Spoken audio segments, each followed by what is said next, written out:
Selamat pagi Bapak Ibu Saudara, senang kembali bisa bertemu dan menyapa lagi Bapak Ibu Saudara di pagi hari ini di program Berkat Pagi. Mari sebelum kita melaksanakan setiap aktivitas kita, sebelum kita mengerjakan segala aktivitas kita di pagi hari ini, ada baiknya kita mendengarkan, kita merenungkan firman Tuhan sama-sama Bapak Ibu Saudara. Mari kita buka Alkitab kita, silakan Bapak Ibu boleh buka Alkitab masing-masing di rumah. Yang terdapat dalam kitab Injil Lukas Bapak Ibu Saudara. Injil Lukas pasal yang ke-13. Injil Lukas pasal 13 ayat 6 sampai 9 saja Bapak Ibu Saudara. Di sana judul perikop adalah perumpamaan tentang pohon ara yang tidak berbuah. Saya akan bacakan bagi Bapak Ibu Saudara. Lalu Yesus mengatakan perumpamaan ini, seorang mempunyai pohon ara yang tumbuh di kebun anggurnya, dan ia datang untuk mencari buah pada pohon itu, tetapi ia tidak menemukannya. Lalu ia berkata kepada pengurus kebun anggur itu, "Sudah 3 tahun aku datang mencari buah pada pohon ara ini, dan aku tidak menemukannya. Tebanglah pohon ini, untuk apa ia hidup di tanah ini dengan percuma?" Ayat yang terakhir, ayat ke-8. Jawab orang itu, "Tuan, biarkanlah dia tumbuh tahun ini lagi, dan aku akan mencangkul tanah sekelilingnya dan memberi pupuk kepadanya. Mungkin tahun depan ia berbuah, jika tidak, tebanglah ia." Bapak Ibu Saudara, kita bersyukur kalau sampai hari ini kita masih hidup Bapak Ibu Saudara, kita masih melakukan setiap aktivitas kita di mana Tuhan menyertai hidup kita. Mulai dari kemarin sampai hari ini Bapak Ibu Saudara bangun pagi untuk melakukan lagi setiap aktivitas, ada yang namanya penyertaan Tuhan yang selalu kita rasakan. Ada banyak penyertaan Tuhan dan mungkin saya tidak tahu apa yang menjadi masalah, apa yang menjadi persoalan, tantangan yang banyak mungkin Bapak Ibu hadapi. Tapi di tengah-tengah badai yang kita alami Bapak Ibu Saudara, di sana ada kesempatan yang Tuhan beri. Hari ini saya mau berbicara tentang kesempatan Bapak Ibu Saudara. Nah, mari sama-sama kita lihat dari perumpamaan ini Bapak Ibu Saudara, di mana Tuhan Yesus sampaikan tentang seorang yang mempunyai pohon ara atau tuan dari tanah yang ditumbuhi oleh begitu banyak pohon anggur, termasuk pohon ara ini, Bapak Ibu Saudara. Tetapi di sini dia melihat bahwa sudah 3 tahun bahwa pohon ara tersebut tidak berbuah, Bapak Ibu Saudara. Nah, mari kita sama-sama lihat. Inilah yang saya sebut yang namanya kesempatan, Bapak Ibu Saudara. Seharusnya Bapak Ibu Saudara, pohon ini sudah ditebang karena tidak menghasilkan apa-apa Bapak Ibu Saudara. Sudah 3 tahun si yang empunya atau tuan dari tanah tersebut mencari buah, tetapi ia tidak mendapatkan. Sudah 3 tahun lama, sehingga di ayat yang ke-7 di sana dikatakan, "Tebanglah pohon ini, untuk apa ia hidup di tanah ini dengan percuma." Bapak Ibu Saudara. Nah, saya ingin membawa tentang kesempatan Bapak Ibu Saudara. Mari kita sama-sama lihat apa itu kesempatan. Mari yang pertama, ada beberapa poin yang saya akan bagikan kepada Bapak Ibu Saudara. Yang pertama adalah hidup adalah kesempatan untuk berbuah. Kita boleh lihat di ayat yang ke-6. Di sana Bapak Ibu Saudara boleh baca. Nah, bahwa kita harus sadari Bapak Ibu Saudara, yang dicari oleh sang pemilik kebun, sang pemilik tanah adalah buah dari setiap pohon, termasuk pohon anggur, bahkan pohon ara yang ada di sana. Pemilik kebun anggur Bapak Ibu Saudara mencari yang namanya buah. Sudah lama dia menanam. Ya, Bapak Ibu mungkin kalau di rumah suka tanam buah mungkin gitu. Yang Bapak Ibu inginkan adalah hasilnya, adalah buahnya. Benar ya Bapak Ibu Saudara. Nah, di sini kita boleh melihat bahwa sudah 3 tahun dia tidak berbuah, bahkan tidak ada yang dia hasilkan. Tidak ada yang pohon ara ini hasilkan selama 3 tahun. Setelah sekian lama, Bapak Ibu Saudara, kita hidup dalam dunia ini, apakah kita sudah menghasilkan buah dalam kehidupan kita? Itu menjadi pertanyaan. Apakah kita sudah menghasilkan buah selama kita hidup, Bapak Ibu Saudara? Nah, apakah sudah dinikmati mungkin oleh orang banyak, bahkan termasuk yang empunya kebun anggur? Itu Tuhan, Bapak Ibu Saudara. Kira-kira apa yang sudah kita lakukan, apa yang sudah kita hasilkan sehingga Tuhan menikmati buah dari hidup kita, Bapak Ibu Saudara. Saya ingin katakan bahwa meski kita ini hidup sederhana, Bapak Ibu Saudara, untuk menghasilkan buah nggak harus tunggu sesuatu yang harus kita kayak mungkin saya tunggu seperti ini dulu, atau saya tunggu berhasil dulu, saya tunggu kaya dulu dan lain sebagainya baru saya menghasilkan buah. Enggak, Bapak Ibu Saudara. Justru dalam keadaan apapun, dalam keadaan sederhana sekalipun, kita dapat menghasilkan buah. Yaitu dengan apa, Bapak Ibu Saudara? Dengan membuat hidup kita itu berguna. Membuat hidup kita itu berguna. Untuk berbuah tidak harus menjadi hebat dulu, Bapak Ibu Saudara. Tunggu ini, tunggu itu. Dalam Filipi ayat yang pertama, Bapak Ibu Saudara, Filipi ayat yang pertama, pasal yang pertama, ayat yang ke-22, saya akan bacakan bagi Bapak Ibu Saudara. Filipi pasal yang pertama, ayat yang ke-22 di sana katakan, tetapi jika aku harus hidup di dunia ini, itu berarti bagiku bekerja memberi buah. Jadi mana yang harus kupilih? Aku tidak tahu. Di sana dikatakan, tetapi jika aku harus hidup di dunia ini, itu berarti bagiku bekerja memberi buah. Bapak Ibu Saudara, nah kita boleh lihat di sini, kita hidup di dunia ini, kita harus bekerja untuk apa? Untuk memberi buah. Nah, yang kedua, Bapak Ibu Saudara, kesempatan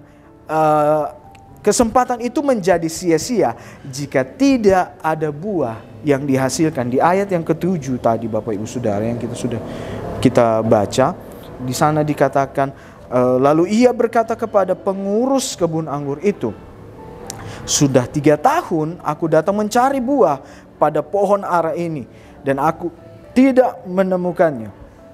Tebanglah pohon ini, untuk apa ia hidup di tanah ini dengan percuma, Bapak Ibu Saudara. Nah, pohon ara ini sudah diberi kesempatan, Bapak Ibu Saudara, oleh pemilik kebun anggur. Sudah lama, Bapak Ibu Saudara, sudah 3 tahun ia memberi kesempatan kepada pohon ara ini. Tetapi apa yang terjadi? Ternyata pohon ara ini tidak menghasilkan buah sama sekali selama 3 tahun. Dan akhirnya si pemilik kebun anggur tersebut mengatakan untuk harus ditebang, Bapak Ibu Saudara. Nah, ketahuilah Bapak Ibu Saudara, segala kegagalan itu segala kegagalan berbuah akan mendatangkan murka Allah. Segala kegagalan itu mendatangkan murka Allah. Nah, kenapa? Percuma pohon ara ini diberi kesempatan jika tidak ada buah yang dia hasilkan, Bapak Ibu Saudara. Nah, di sini Alkitab berkata, untuk apa ia hidup dia hidup di tanah ini dengan percuma, Bapak Ibu Saudara. Nah, Bapak Ibu Saudara, hidup ini saya mau katakan bahwa tidak hanya berbicara tentang berapa lama kita hidup. Nggak berbicara sudah berapa lama sih kita hidup. Tetapi kalau boleh mau bilang, apa yang sudah kita berikan selama kita hidup. Apa yang sudah kita hasilkan selama kita hidup. Bapak Ibu Saudara boleh melihat apa yang terjadi saat pemilik kebun anggur itu tidak menemukan hasil apa-apa dari pohon ara tersebut. Nah, mengapa pohon ara ini dianggap percuma, Bapak Ibu? Sebab ia hanya menyedot. Nah, pohon itu menyedot segala nutrisi itu yang dari tanah tersebut, Bapak Ibu Saudara. Pohon-pohon, mungkin Bapak Ibu Saudara suka tanam pohon, dia suka menyerap atau dia sering sekali menyerap nutrisi yang dari tanah tersebut sehingga dia besar, Bapak Ibu Saudara. Tetapi di sini dikatakan percuma dan tidak ada gunanya jika semua yang diserap justru tidak menghasilkan apa-apa, Bapak Ibu Saudara. Kita diberi agar dapat berbagi. Kita diberkati agar kita memberkati, Bapak Ibu Saudara.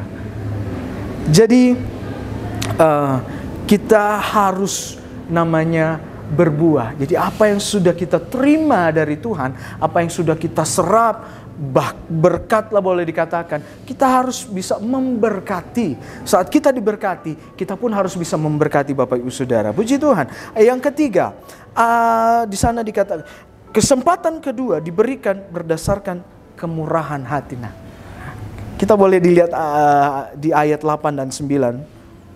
Saya boleh katakan itulah kemurahan hati dari sang pemilik kebun, Bapak Ibu Saudara. Ia memberi kesempatan kembali untuk si pohon ara tersebut untuk berbuah.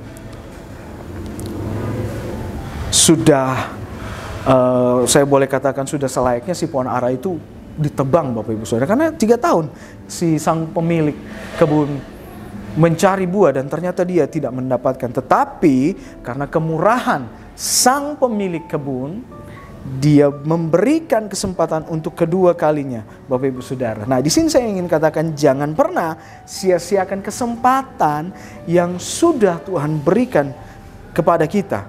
Jika kita masih dapat hidup sampai hari ini, Bapak Ibu Saudara, sadarilah bahwa ini adalah kemurahan Tuhan. Saya boleh katakan ini adalah kesempatan yang Tuhan beri kepada kita.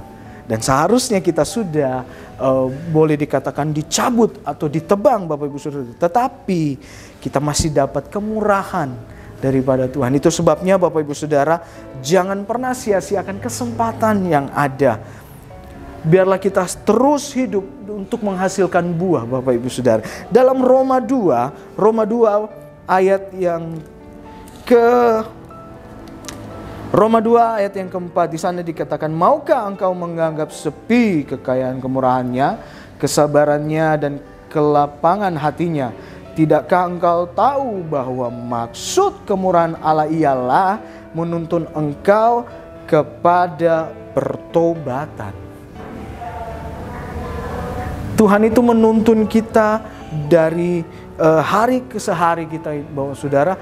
Tidak, saya boleh katakan Tuhan itu punya tujuan, bahwa kesempatan yang Tuhan beri untuk kita adalah untuk lebih baik lagi, untuk kita melihat bahwa mungkin kesalahan-kesalahan kita, Tuhan masih kasih kesempatan untuk kita menyadari bahwa wah, saya sudah lakukan ini, wah, saya sudah lakukan kesalahan di mata Tuhan, di hadapan Tuhan. Itulah sebabnya Tuhan memberikan kesempatan kita untuk menyadari bahkan bertobat, Bapak Ibu Saudara. Yang terakhir, poin yang keempat, kesempatan itu ada batasnya, Bapak Ibu Saudara. Nah, di ayat 8 dan 9 yang tadi sudah kita baca, Tuhan itu memberikan kesempatan kedua.